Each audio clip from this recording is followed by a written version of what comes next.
topic of today's video is shimming, why we need them and when to use them.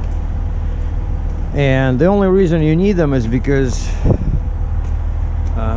these big trailers, usually 60 ton and up, but you can also get them on the 55 ton, they're modular, right? So you can replace the deck, you can change the angle to move over the weight. And what this, so that's one type of a shim, right? That's the big one. So the thicker thing you put in here, you change the angle so this part starts pushing into the ground, right? And so this can also go up. So basically you also control the height of the deck. And that's what I got. For each axle I got a set of these. And so, you know, they're color coded. So the red one is the thickest, right? Then it's the blue one is the middle, and this is the smallest one. And I asked Fontaine about this, and they said normally we don't shim flip axles. But then I start looking at the trailer, and first of all, look at, well, now the trailer sits a bit weird because I dropped the suspension, but look at the shape of the top of the frame here. Like on my 55 ton it was going like this, like sloping downward a little bit, right? And then I had this axle, you see how it's designed like this, right? That was pretty much the shape of my flip axle on the 55 ton. But on this one you can see how this kind of like stands out. It does not belong because it's totally flat, right? So something is wrong here. Like, that's why you need to use those, because clearly there's a break and an indication of that. So that's one indication. But the other one was that this, see, each time I stop I notice that this pin is loose, and I'm not sure why they're loose now. Oh, it's because I increased the, because it went up, right? But so the pins are loose, right? It's full right height over here, and that's not good. And I started thinking about this, and I talked to the sales guy from Hale Trailer, and he knows all about it, and he says, yeah, you need to shim them, but he says you might not be able to put the pin back in while the shim is in there. And so then I started looking at what I got from Fontaine, right? And these clearly are designed for to be used with the pin because they have a hole, right? And one more cool thing is that if you look here, you see you look at the shape of the hole, you can see that it's not round, right? There's space in the front, you see? And the same thing on this one, you see? So they're oval in shape, right? And that's why you can shim them, because basically this axle can go, the top can go back, you know, all the way, like, I don't know, half an inch, right? Can go this way. And so if you shim them, you move the weight.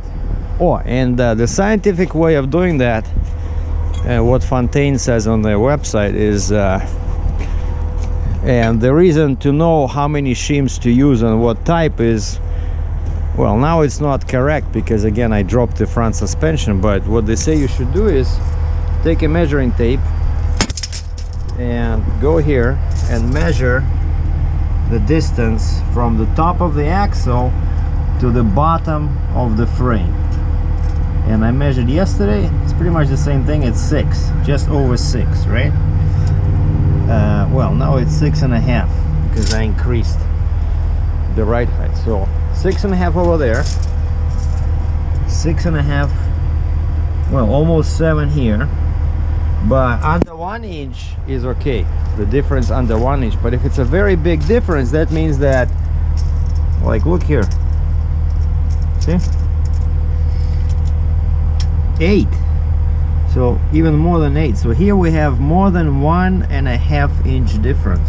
So this is higher, which means that there's much less load on this axle, and that's why the pins are loose. And the worst one would be this one. 9. So there's a difference of 2.5 inches, right? That's why I need to put shims in here, and I need to put shims in there. Otherwise we have a weird trailer where the line goes down, then it goes up into the sky, then it slightly goes down. But in defense of Fontaine, I should say that this was done so that I can put a spreader bar in here, right?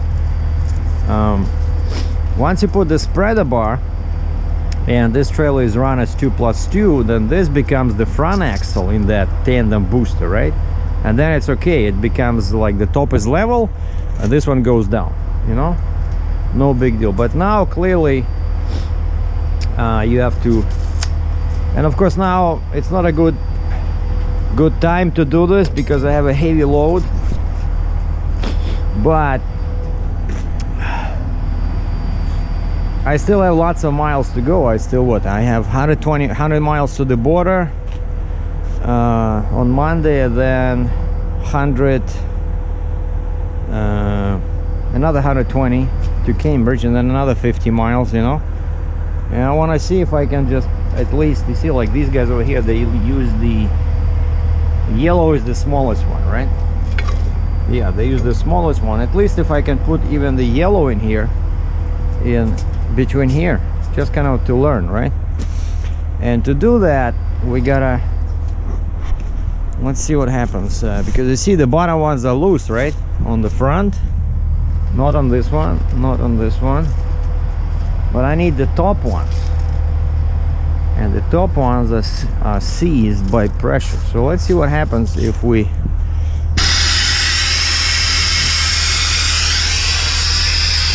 drop the air.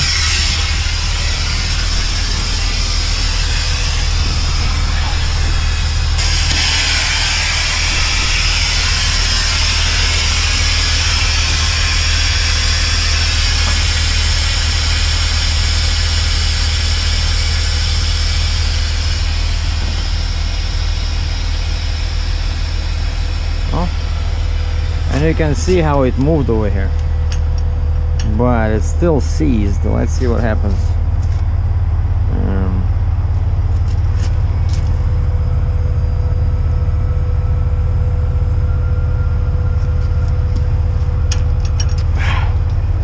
Yeah, the other day, yesterday, I tried to do it at the truck stop, like just quickly, but you see that one is loose. Oh, this one is loose. Perfect. So we can put a shim in here for sure, because I can take it out. But if only the second would go loose, then we can really do something here. No, this one is, I guess the ground probably is not level. So the top of the pin is hitting this. So what do I need to do?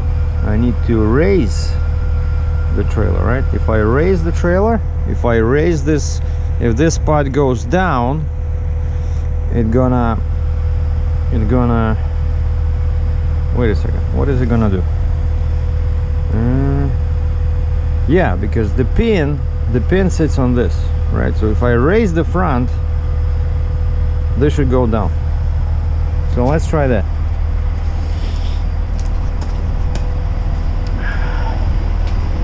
Let's see what happens.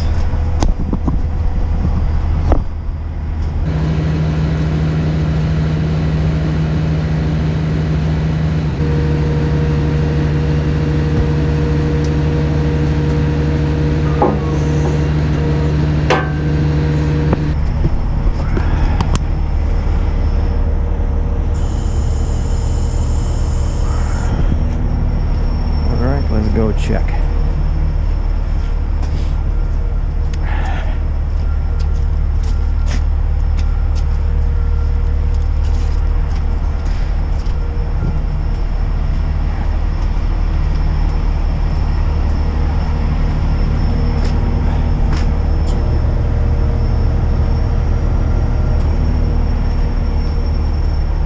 beauty of hydraulics. See?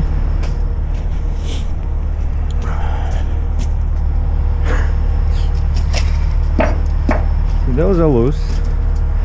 These are seized.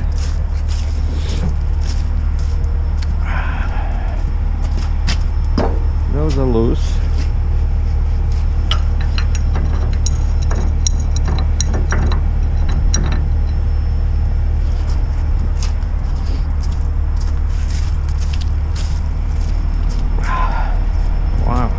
See how much weight is on the tires, so definitely don't try this at home.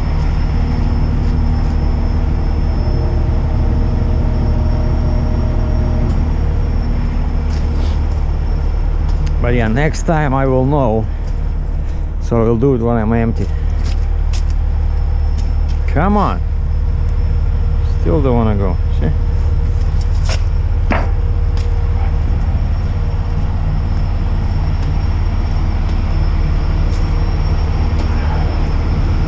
Okay, we'll try it one more time. I don't want to break the axles.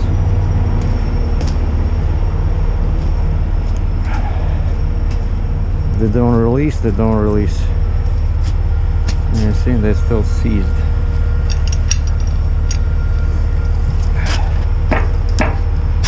The bottom one are loose, but these ones just doesn't want to go.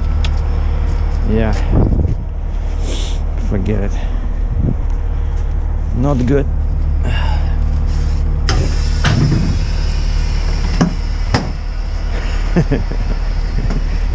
Lots of weight.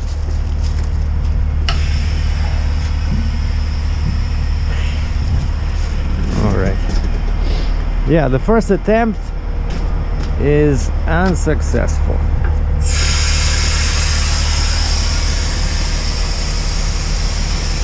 And why I'm doing that is because I want to drop the trailer on the ground.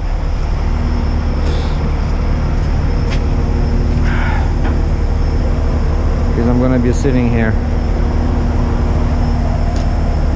Sunday and Monday. Monday morning, that's a lot of weight on the truck, so let it sit on the ground.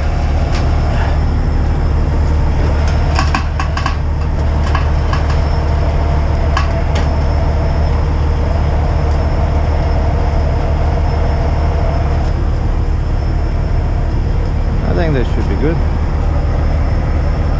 Yeah. But anyway, so that was a quick and unsuccessful demonstration, but I think you guys have an idea. You see? Yeah. You see how it sits, right? Look at the angle. Just ridiculous. There's hardly any weight.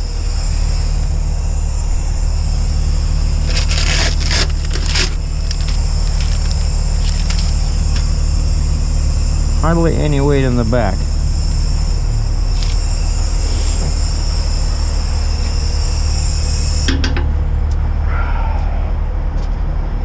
And that's what these shims are supposed to accomplish, right? So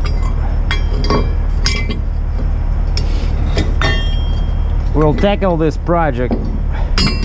We'll continue this video, or we'll do it again. Now I just wanted to show you guys the principle, right? So, but just to give you a quick clue how I did it, you see they're different. These shims are different, right? So one is for the one side and one is for the other, and you try and then you see that this is the way to do it. Like it goes like this. So basically it goes, you take this out and you put it the other way, and then you put it between and on the pin, and then you just don't use that washer, because I tried it. So this pin just goes in here, but on this side, and this acts as a new washer, right? And it'll be sitting like this inside the pin, and that's how it works. And then you just, you know, reinflate it and measure the distance, and the goal is to make all axles like the height within 1 inch of each other. So if it's 6 over there but 7 over there, that's okay. But if it's 6 over there and 9 over there, that's not okay, right? That means that there's much less pressure in the airbags, so which means there's much less load. All right, so sorry for this messed up video. Not always things go as we planned, right? But we'll continue this next time. So thanks for watching.